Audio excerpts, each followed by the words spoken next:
My name is Tim Yao, the social media editor for AJKD and NephMadness contributor.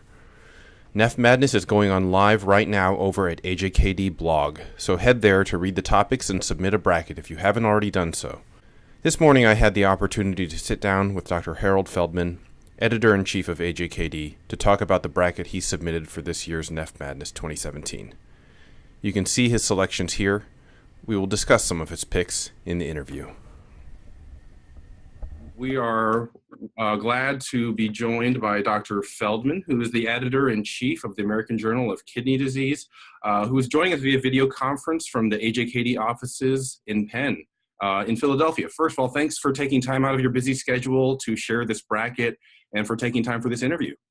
Well, it's a pleasure to be here and to talk to you about NephMadness, about the bracket. Very excited to be participating this year in this new role. Excellent. Really like the swag that you're wearing. You're really promoting the journal well. AJKD there, a little AJKD here.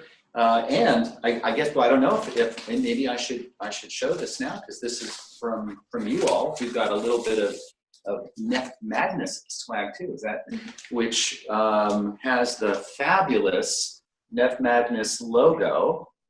So this is coming to a local eBay opportunity soon, I would hope. Yeah, but you have to participate to be able to win those prizes. Of course. So I feel like what we're doing is kind of an homage to President Obama sharing his basketball bracket on a yearly basis, and so it's great to have some insight into your picks. Let me just go ahead and jump straight into some of the bracket matchups that you chose. So as your champion for 2017, you chose single-cell RNA sequencing. So tell me what you like about that research tool. The single-cell approaches really are going to, I believe, provide us new insights into the fundamental molecular pathways that distinguish the various subsets and subphenotypes of kidney disease, something that has really eluded the renal community up until today. Yeah, I think a lot speaks to that that method, simply because NIDDK and NIH have put a lot of money into creating that database from biopsies to try to elucidate basically the origins of kidney disease based on that tool. Yeah, no, you are so right, and you're alluding to the in particular the Kidney Precision Medicine Program initiative. This is really, I think, going to move our field forward in very substantive ways over the next decade, where you're going to have the clinical community, the imaging community, the molecular biology community, the bioinformatics and communities all conspiring to really bring our understanding very, very much to a level that it has not reached in nephrology, but perhaps will be much more analogous to how we understand, for example, the genesis of malignancy. Yeah. I'll say that the matchup that single-cell RNA sequencing has in the bracket in the first round faces CRISPR-Cas9, which is another big player, and not to disparage that tool, but I would say that that's a really tough call, and I like that you're sticking to your guns on your choice there.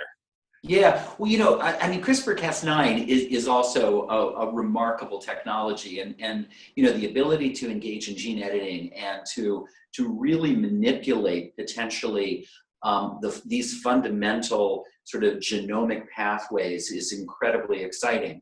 And so it was a very tough call, I have to say. But what will ultimately inform us as to how and where we want to deploy CRISPR-Cas9-like technologies will be this much more fundamental understanding of what are the pathways that need to be interrupted or intervened upon. And that was really what sort of tipped me toward the single-cell evaluations in terms of my bracket. I appreciate your response. I want to shift gears now to the GN section. The big winner in a lot of brackets is the PLA2R antibody testing for membranous, and this test and the discovery of that antigen has been making big waves, probably for 9 years now since its discovery. now we're starting to see clinicians use it to predict remissions, to monitor for relapses, and so much more beyond the initial diagnostic period. So I guess the question for you is, where do you see the future of PLA2R antibody testing? Is this more than just, the ANCA of membranous nephropathy? Yeah, no, I think the promise goes substantially beyond the way we currently use ANCA as really a diagnostic adjunct to help us really sort of identifying who in fact has ANCA-related disease. Whereas here, there is very substantial promise to incorporate this antibody testing into our approaches in terms of identifying prognostic subgroups and also understanding how individuals respond, in fact, to the therapies that we provide. And this is incredibly important because it gives us the potential opportunity to really optimize care by integrating something more than our typical clinical parameters that might allow us to, for example, implement and extend potentially immunosuppressive therapies where warranted, whereas we might not using these antibody signals need to wait for clinical parameters to emerge.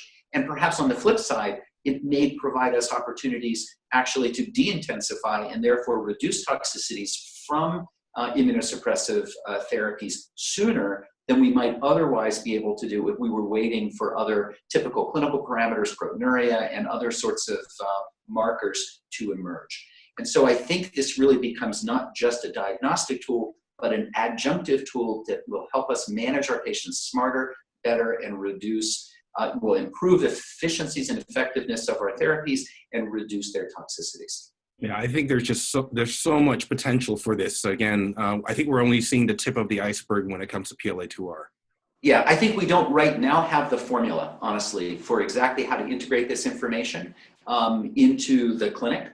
But I think that's going to emerge, and that's going to take additional information on populations for whom we have clinical outcomes, as well as the serological data. But there are many groups who are thinking and working on this extensively today, and I think we're going to see over the short term approaches that are going to really improve the care of patients with membranous. Absolutely. And I think hopefully some of that gets published in AJKD and we'll be reading it from you guys. I would anticipate that the best science in that regard will be published in AJKD. Well, Dr. Feldman, thanks again. This has been a great interview. Thank you for the time. And then from a personal standpoint, myself and a lot of folks have put a lot of work in creating NephMadness in this event, and it's wonderful to feel the support from you and the journal and all the staff that are involved in this project. So thank you.